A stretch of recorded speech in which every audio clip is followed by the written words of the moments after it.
A special meeting is getting underway in the South Bay to address the growing piles of trash outside homes across our county. We're live. School districts across the county dealing with major teacher shortages, what they're having to do to keep campuses open.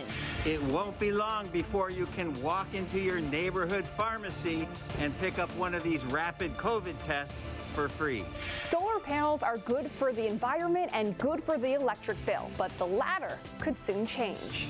Baseball fans, it's okay. Petco Park will be ready for opening day. But for now, monster trucks are taking over San Diego. CBS 8 News Live at 6 starts now.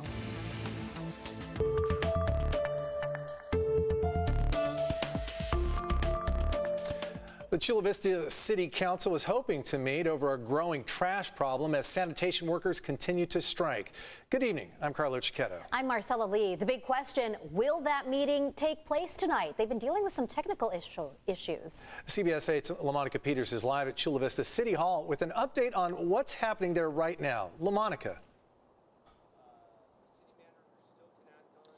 Carlo, Marcella, the meeting was supposed to start at 4 o'clock, but they had some technical difficulties with their streaming services. So the meeting has been rescheduled for tomorrow. That's right, on Saturday at 6 o'clock. Now, one of the council members who is inside of the chambers told us that their plan was to officially vote on declaring a public health emergency. But he says the city manager still has the authority to use city staff and other groups to pick up trash. I want you to take a listen to council member John McCann as he explains some of what will happen once the declaration becomes official. One of the biggest places impacted are our multi-unit apartment complexes and our commercial centers, and we are there to be able to help them during this crisis, and declaring the public health emergency gives us that ability to help them.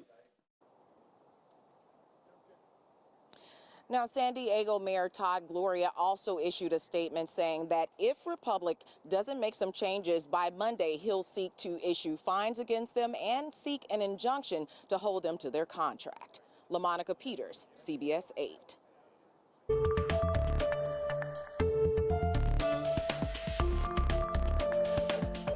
Starting tomorrow, everyone in the United States will be eligible for up to 8 free home COVID tests per month. CBS 8's David Gottfredson explains the different options you will have starting tomorrow. 8 tests per person per month for free. That's the promise from the federal government starting this weekend. Now it's 8 tests a month for each person. That's like 32 tests a month for a household of 4, and that will be a huge deal. If you have health insurance starting January 15th, go to your insurance provider's website to order the tests for free. Or go to an in-network pharmacy to get free tests over the counter. You can also purchase the rapid tests on your own and submit a claim to your insurance company to get a maximum of $12 reimbursement per test.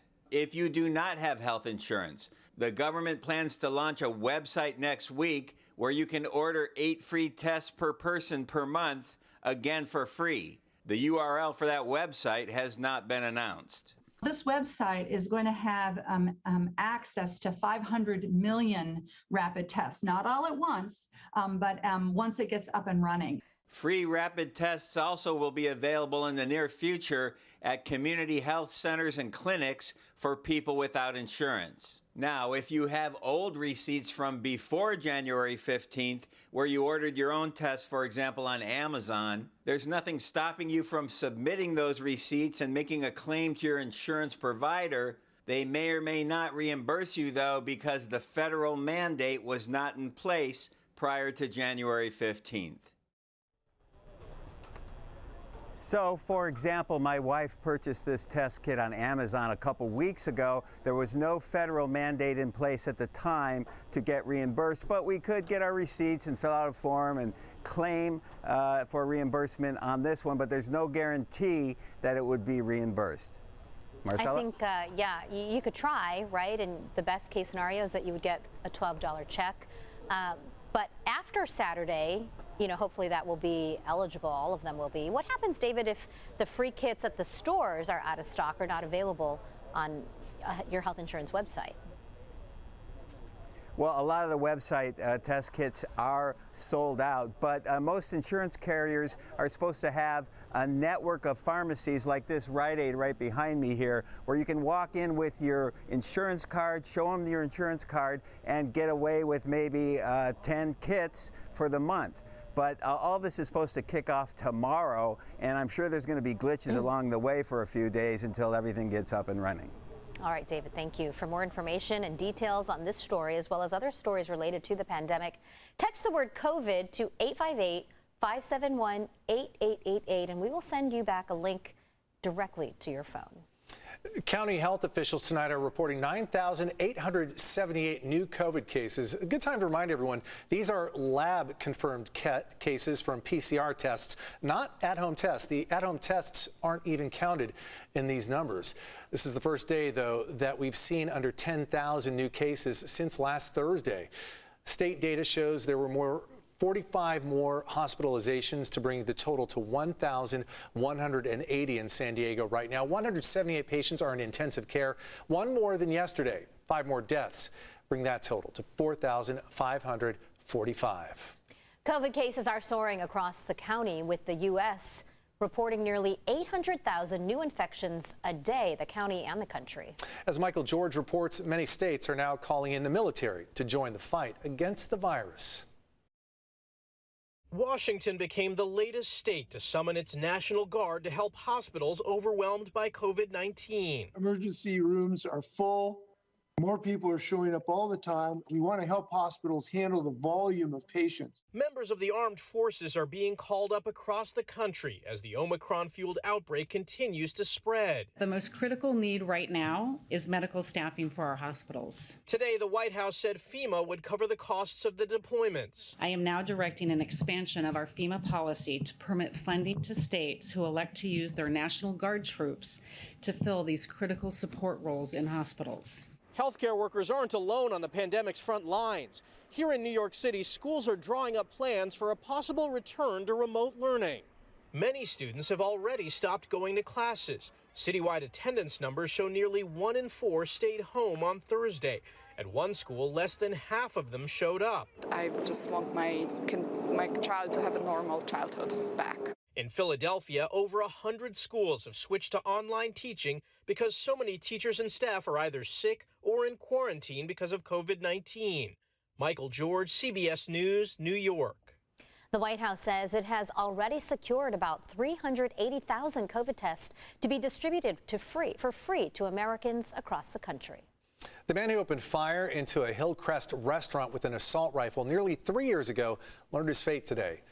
32-year-old Stefano Parker was sentenced to 49 years in state prison after pleading guilty to 5 counts of assault. Back in February of 2019, Parker shot into the Asian Bistro on University Avenue, sending diners ducking for cover. He missed about a dozen people.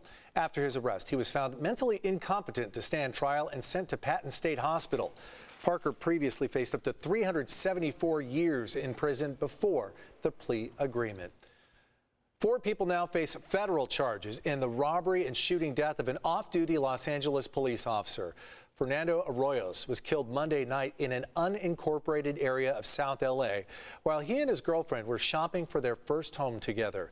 Police say several people got out of a pickup. There was an argument, and then gunfire was exchanged between the suspects and Arroyos. The 27-year-old's girlfriend was not hurt. 3 suspected gang members and a girlfriend of one of the gang members are being charged. New data shows the U.S. military struggled to meet recruitment goals last year, and according to the Defense Department, the pandemic was to blame. The Army and Navy fell short in meeting their goals for active duty, reserve, and National Guard. The Army recruited about 7,400 new members. That's 3,000 short of its goal. The Air Force, National Guard, and Reserve also missed their targets. The Marine Corps was the only service branch that exceeded its recruitment goals for both active duty and reserves.